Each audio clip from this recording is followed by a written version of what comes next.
தமிழ்நாட்டின் நலன்களையும் எதிர்காலத்தையும் யாருக்காகவும் எதற்காகவும் விட்டுத்தர மாட்டோம். தமிழ்நாட்டின் உரிமைகளுக்காக ஒன்றுபட்டு போராடுவோம். தமிழ்நாடு போராடும். தமிழ்நாடு வெல்லும். இதுதான் ஒரே இலக்கு.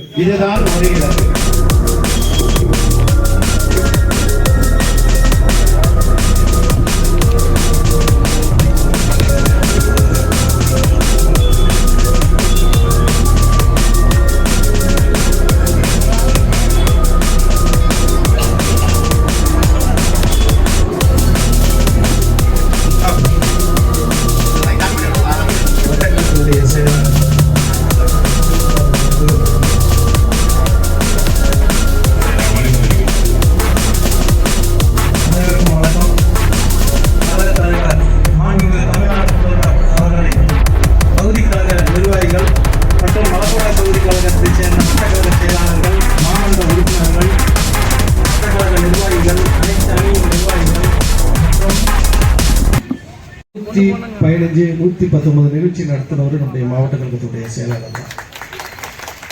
அதே மாதிரி சின்னவர் பிறந்தநாள் 47வது பிறந்தநாளைக்கும் 47 நிகழ்ச்சியை மிக சிறப்பாக நடத்தி முடிச்சவரும் நம்முடைய மாவட்ட கழகத்துடைய செயலாளர் மாண்புமிகு அன்பில் மகேஷ் பொய்யாமி அவர்கள். அதே மாதிரி இன்னைக்கு பிறந்தநாள் நம்முடைய தளபதி அவர்களுடைய பிறந்தநாள், நம்முடைய தமிழக முதல்வர் அவர்களுடைய பிறந்தநாள் இன்னைக்கு ஆரம்பிச்சிருக்காங்க. 72 நிகழ்ச்சிகள் மிக சிறப்பாக நடத்திருக்கு. முதல்ல வந்து சிந்தாமணிக்கு தான் தேதி கொடுத்து அமைச்சர் இன்னைக்கு வர வேண்டியது. ஆனால் சில சூழ்நிலைகளால ஒரு மீட்டிங்னால தங்குற மாதிரி ஆகிப்போச்சு. அதனால பிள்ளையார் சொல்லி சிந்தாமணி தான் முதல் கூட்டமே பெருமொழி கூட்டம் சொல்லி பொதுக்கூட்டம் மாதிரி மிக பிரமாண்டமாக நடத்திட்டு இருக்கீங்க. அதுக்கு நான் உங்களுக்கு வந்து நெஞ்சார்ந்த நன்றியை தெரிவித்துக் கொள்கிறேன். உங்களுக்கு வந்து எப்படி சொல்றது அப்படின்னா, தளபதி சிறப்பு நிறைய செஞ்சுட்டு இருக்காரு தமிழ்நாட்டில். இன்னைக்கு வந்து இந்தியாவே திரும்பி கொடுக்குற அளவுக்கு தமிழ்நாடு முதல்வர் அவர்கள் தமிழ்நாட்டில் நிறைய திட்டங்கள் திரும்பி செயலாற்றி கொண்டிருக்கிறார். அண்ணாவுடைய பேரறிஞர் அண்ணா அவர்களுடைய நீட்சியாய், தலைவர் கலைஞர் அவர்களுடைய தொடர்ச்சியாய் தமிழ்நாட்டினுடைய நலன் மட்டுமே குறிக்கோளாக கொண்டு மும்மொழி கொள்கை இருக்கிறாரு. தொகுதி மறுவரை அதையும் இந்தியாவிலேயே முதல்ல இருக்கிறவரும் நம்முடைய தனியாளர் ஏற்றிருக்கிறவரும் நம்முடைய தளபதி அவர்கள் தான். இதனுடைய அபாயத்தை உணர்ந்து இன்னைக்கு வந்து இந்தியாவில் மற்ற மாநிலத்தில் முதல்வர் தான் இப்பதான் வந்து குரல் எடுக்க ஆரம்பிச்சிருக்காங்க. இந்தியாவிலேயே முதல்ல குரல் எடுத்தவர் நம்முடைய தளபதி அவர்கள் தான். ஒரு சின்ன ஒரு டைலாக் மட்டும் சொல்லுவாங்க. காலாபுரத்தில் ஒரு டைலாக் பண்ணுவோம். அதே தளபதி அவர் சொல்ற மாதிரி நம்ம நினைச்சு சொல்றோம்ல. என்னன்னா, கலைஞர் மவன்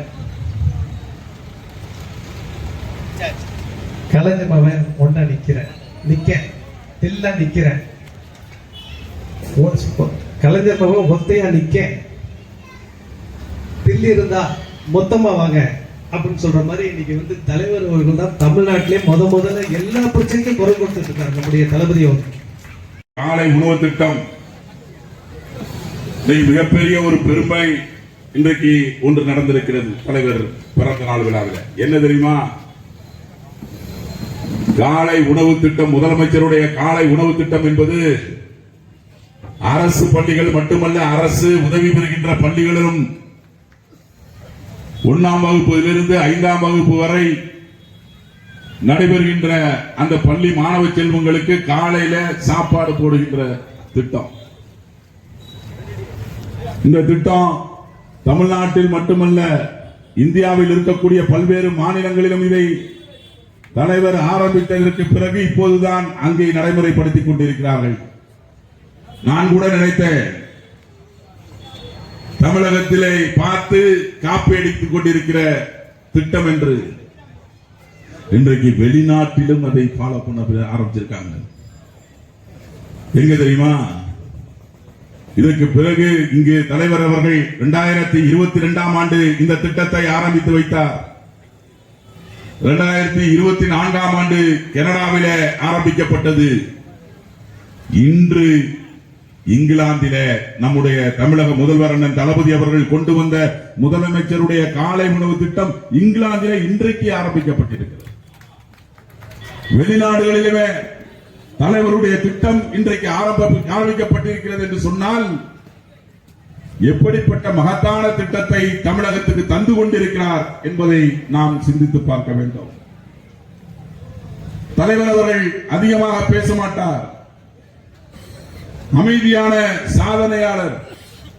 எத்தனை சாதனைகளை செய்துவிட்டு அமைதியாக ஒரு எந்தவித பந்தா இல்லாமல் சாதாரண ஒரு தொண்டர்களை சந்திக்கின்ற ஒரு தலைவராக நம்முடைய தலைவர் அவர்கள் விளங்கிக் கொண்டிருக்கின்றார். பெண்களுக்கான எத்தனை திட்டங்கள்,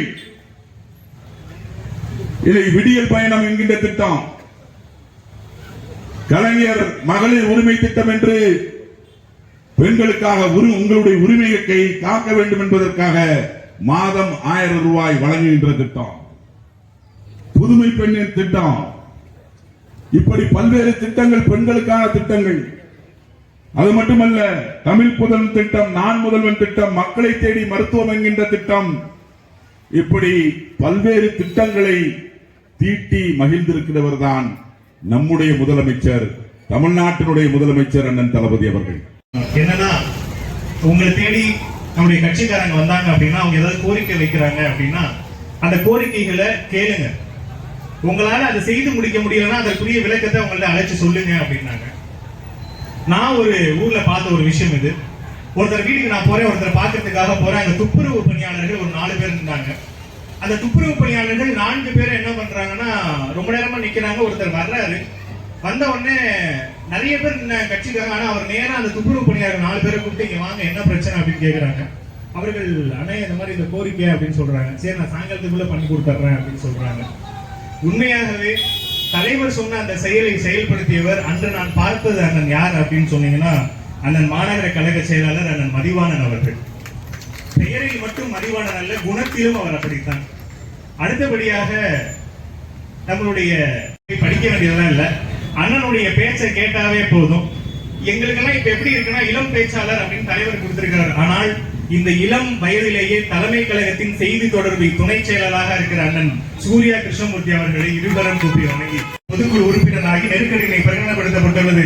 பாராட்டு களத்தில் மட்டுமல்லாமல் போராட்ட களத்தில் முன்னின்று போராட்டத்தின் விளைவாக மிசாவுக்கு எதிராக சிறை உள்ளாக்கப்பட்டு சிறை கைதியாகப்பட்டு தன்னை தளபதியாக உருவாக்கி கொண்டு இந்திய அரசியல் வரலாற்றிலேயே மாநில கட்சி ஒன்று இளைஞர்களை வைத்து உருவாக்கிய இளைஞரணி என்கின்ற அமைப்பினை உருவாக்கி அதன் அமைப்பாளர்கள் 5 ஒருவராகி அதனைத் தொடர்ந்து இளைஞரணி பொறுப்பாளர், அதைத் தொடர்ந்து இளைஞரணி செயலாளர் படிப்படியாக முன்னேறி காலங்கள் மாறினாலும் பல களங்கள் மாறினாலும் தானும் கலைத்து போலாமல் தன்னை தொண்டர்களையும் கலைத்து போக விடாமல் போராதன் விளைவாக 1000 விளக்கு தொகுதியிலே போட்டியிட்டு 4 லட்சம் வாக்குகள் வித்தியாசத்தில் வெற்றி பெற்ற ஒரே மேயர் என்ற பெயரோடு மேம்பாலங்கள், சிறுபாலங்கள், தனிநபர் பொழுதுபோக்கிற்காகவும் உடற்பயிற்சிக்காகவும் ஆரம்ப சுகாதார நிலையங்கள், உடற்பயிற்சி கூடங்கள், ஆசியாவிலேயே மிகப்பெரிய பேருந்து நிலையமான கோயம்பேடு பேருந்து நிலையம் என ஒவ்வொரு திட்டத்தையும் செயல்படுத்திய விளைவாக ஊரக வளர்ச்சித்துறை, உள்ளாட்சித்துறை அமைச்சராக பொறுப்பேற்று பல்வேறு திட்டங்களை ஏற்படுத்தி 9 மேம்பாலங்களை ஏற்படுத்தி 19 டைட்டில் பார்க்குகளை உருவாக்கி விரைவாகவே தமிழகத்தின் துணை முதலமைச்சராக பொறுப்பேற்று கடலிடை குடிநீராக மாற்றும் திட்டம், கூட்டு குடிநீர் திட்டம் என்கின்ற திட்டத்தினை செயல்படுத்திய விளைவாக அமெரிக்காவின் டெண்டல்கர் விருதும்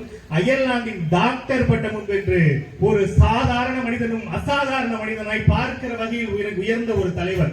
இப்படி இருக்க அப்படின்னு சொன்னா மக்கள் ரசிப்பாங்க. ஏன்னா அப்பதான் ஓட்டு போட்டிருக்காங்க. அந்த கிரேஸ் குறைஞ்சிருக்காரு, அந்த ஈர்ப்பு குறைஞ்சிருக்காரு. ஒரு 2 வருஷம் கழிச்சு நாங்க இதெல்லாம் பண்ணிருக்கோம் அப்படின்னு மேடை போட்டு பேசணும்னா அந்த கிரேஸ் கொஞ்சம் குறைஞ்சிருக்கும். 3 வருஷம் தாண்டிடுச்சுன்னா மேடை போட பயம் வரும். 4 வருஷம் தாண்டிடுச்சுன்னா மேடை போடவே முடியாது. ஏன்னா ஆட்சி என்கிற பொறுப்பு ஆபத்துகளை சேர்த்தே கொண்டு வரும். ஆனால் ஆட்சி பொறுப்பேற்று 4 ஆண்டுகள் கழித்த பின்னரும் ஒரு பிறந்த நாளுக்கு 72 பொதுக்கூட்டங்களை ஒரு மாவட்டத்தில் நடத்துவதற்கு தெம்பும் திராணியும் ஒரு இயக்கத்திற்கு இருக்கிறது என்று சொன்னால் அது திராவிட முன்னேற்ற கழகத்திற்கு மட்டும்தான் இருக்கிறது, வேற ஒண்ணு கிடையாது. உங்களுக்கும் எங்களுக்கும் எந்த முரணும் இல்லை, எந்த பகையும் இல்லை. எங்கள் மீது உங்களுக்கு வெறுப்பு இல்லை, மக்களுக்கு அன்பு மட்டும் இருக்கிறது. அதனால் துணிவோடு மக்களை நாங்கள் சந்தித்துக் கொண்டே இருக்கிறோம். சின்ன பிள்ளையா இருந்தாலும் 60 வயது தாண்டியவர்களாக இருந்தாலும் சிலருக்கும் என்ன பாட்டு, ஓடி வருகிறான் உதயசூரியன். இந்த ஓடி வருகிறான் உதயசூரியன் பாட்டில் இன்னைக்கு தான் நான் கூர்ந்து கவனிச்சேன். ஒரு வார்த்தை வருகிறது, தென்னகம் மீது சூழ்ந்திடும் இருளை அகற்றிய பேரொளி வீசியே. அதுக்கு அடுத்து இன்னொரு வரி வருகிறது, தாய்மொழி காத்து தன்மானம் பேண அப்படின்னு 2 வரி வருகிறது. இது கலைஞருக்கு எழுதியது 1960கள் 70கள் எழுதுற பாட்டு. இன்னைக்கு 50 ஆண்டுகள் ஆகிவிட்டது. கலைஞர் போய்விட்டார், அவருடைய மகன் வந்து விட்டார், ஆட்சி பொறுப்புக்கு வந்து 4 ஆண்டுகள் ஆகிவிட்டது. ஆனால் 50 ஆண்டுகளுக்கு முன்னால் எழுதப்பட்ட அந்த பாடல் இன்றைக்கு இந்த நாளுக்கு பொருத்தமாக அதே பொருத்தத்தோடு அர்த்தத்தோடு ஒலிக்கிறது என்று சொன்னால், தென்னகம் மீது என்றெல்லாம் இருள் சூழ்கிறதோ அன்றெல்லாம் வீசுகின்ற பேரொழியாக திராவிட முன்னேற்ற கழகமும் உதயசூரியனும் இருக்கிறது என்பதற்கு வேற என்ன சாட்சி? யாருக்காகவும் எதற்காகவும் விட்டுக் கொடுக்க மாட்டோம் என்ற உறுதிமொழியை நாம் எடுக்கிறோமே, என்ன காரணம்? ஆபத்து சூழ்கிறது என்று நாம் மக்களுக்கு எச்சரிக்கை கடமை. 60களில் என்ன ஆபத்து சூழ்ந்ததோ, 90களில் என்ன ஆபத்து சூழ்ந்ததோ, இன்றைக்கு அதே ஆபத்து மீண்டும் சூழ்கிறது. எதிர்த்து முறியடிக்க வேண்டிய தேவை நமக்கெல்லாம் இருக்கிறது. அப்படிங்கறத சொல்றதுக்காகத்தான் எல்லாரையும் கூட்டி வச்சு ஊரு பூரா உறுதிமொழி எடுத்துருக்கு. வேற எந்த நோக்கமும் கிடையாது. சரி, இந்த மாதிரி எதிரியை காட்டி பூச்சாண்டி காட்டியே ஓட்டு வாங்க போறீங்களா அப்படின்னு உங்களுக்கு எல்லாம் ஒரு பயம் வரணும். அப்படியெல்லாம் கிடையாது சார். இன்றைக்கு இந்த கூட்டத்திற்கு தலைமை ஏற்றிருக்க வேண்டியவர் நம்முடைய அமைச்சர் அவர்கள். 2 செய்தியை நான் சொல்றேன் அமைச்சர் குறித்து. ஒண்ணு, ஒரு தலைவருக்கு எது அழகு, அரசியலில் இருப்பவர்களுக்கு எது அழகு? 2 வேலையில அவங்களுக்கு சிறப்பு இருக்கணும். ஒண்ணு கட்சி வேலையில, இன்னொன்னு ஆட்சி நிர்வாகத்துல. நான் கட்சி வேலை நல்லா பார்ப்பேங்க, ஆட்சி நிர்வாகம் பண்ண தெரியாது அப்படின்னா அரசியல் இருக்க லாயக்கற்றது. இல்ல நான் நிர்வாகம் நல்லா பண்ணுவேன், எனக்கு கட்சி வேலை செய்ய தெரியாது அப்படின்னு சொன்னா கட்சி நடத்த லாயக்கற்றவர்கள். அப்படிதான், அது அரைகுறையாக போய்விடும். ஆனால் இந்த 2 விஷயத்திலையும் உங்களுடைய மாவட்ட கழக செயலாளர் எல்லோரையும் எப்படி விரிச்சு நிற்கிறார் அப்படிங்கிறதுக்கு 2 உதாரணத்தை நான் சொல்றேன். ஒண்ணு, நேற்றைய முரசொலி படிச்சீங்கன்னா ஒரு செய்தி வந்திருக்கும். படக்கதைன்னு ஒண்ணு போடுறோம் முரசொலியில. எப்படி தினத்தந்தியில சிந்து பார்த்தா அது என்ன, கன்னித்தீவு கதை வந்து தினத்தந்தியில வராம இன்னைக்கு திராவிட இயக்க வரலாற்றை முரசொலி பத்திரிகையில் கடைசி பக்கம் படக்கதையாக போட்டுக் கொண்டிருக்கோம். அந்த படக்கதையில் நேற்று யார் ஹீரோன்னா, இந்த இயக்கத்தின் திருச்சியின் ஒரு காலத்தின் தளபதியாக இருந்த அன்புலார் அவர்கள் தான் நேற்றைய ஹீரோ. என்ன செய்தி தெரியுமா? எமர்ஜென்சி நடக்கிறது, கலைஞர் கூட யார் நின்னாலும் கைது, கலைஞர் கூட பேசினா கைது, கலைஞர் கூட உட்கார்ந்து சாப்பிட்டா கைது, கலைஞருக்கு கார் ஓட்டினா கைது, இப்படி கலைஞர் என்ற பெயரை சொன்னால் கலைஞர் பக்கம் நெருங்கினால் கைது, கட்சி வெட்டி கட்டினா கைது. அப்படி ஒரு நெருக்கடி நிலை இருந்தது. அந்த நெருக்கடி நிலை காலத்தில் சென்னையில கிளம்பி மதுரைக்கு போகிறார் தலைவர் கலைஞர். எந்த ஊர்லயும் வரவேற்பு கிடையாது, எந்த ஊர்லயும் கூட்டம் கிடையாது. யாரோ ஒருவர் போல சாலையில் போய் கொண்டிருக்கிறார். எதற்கும் அஞ்சாமல், காவல்துறைக்கு நடுங்காமல், கட்சி வேட்டியை கட்டிக்கொண்டு ஆயிரக்கணக்கானவர்களை கூட்டி வைத்து வரவேற்பு கொடுத்த ஒரே மாவட்டம் திருச்சி மாவட்டம். வரவேற்பு கொடுத்த ஒரே தலைவர் அப்படின்னா அண்ணன் சொன்னாங்க, காலா கில்லா அப்படின்னு ஒரு காலா டயலாக் சொன்னாங்க பகுதி மாநகர செயலாளர். என் ஊர்ல என் கொடிதான் பறக்கு, எதிரி கொடி பறக்கவே பறக்காதுன்னு சொல்றதுக்கு ஒரு தனி தெம்பு வேணும். இந்த ஊர்ல வந்து எந்த ஊருக்கு போனீங்கன்னாலும் அதுல குறைஞ்சல 2 கட்சி 3 கட்சி கொடி, குறைந்தபட்சம் அண்ணாதிமுக இல்லையா? ஆனால் நான் இன்னைக்கு வந்த மண் மைந்தர், எங்க அப்பா அம்மா திருவள்ளூர் பக்கத்துல இருக்காங்க, எழில்நகர் பக்கத்துல.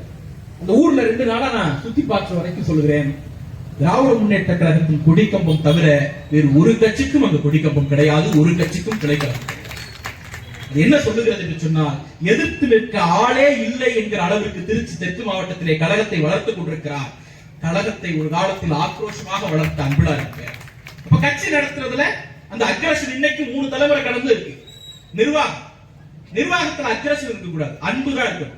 ஒரு தலைமை அதிகாரம் வருதுன்னா அன்பு வரணும், ஆட்டோமேட்டிக்கா அதிகாரம் வருதுன்னா அறிவு கூர்மை வரணும். இது 2 இல்லைன்னா அதிகாரத்தில் சஸ்டைன் பண்ண முடியாது. அமைச்சர் என்கிற பொறுப்பு வருகிற போது அன்பும் அறிவு கூர்மையும் வந்தால்தான் நிலைத்து நிற்க முடியும். ஒரே ஒரு செய்தி தான் சார், கோவிட் வந்து என்ன பண்ணுவத இன்னும் குறைக்குது.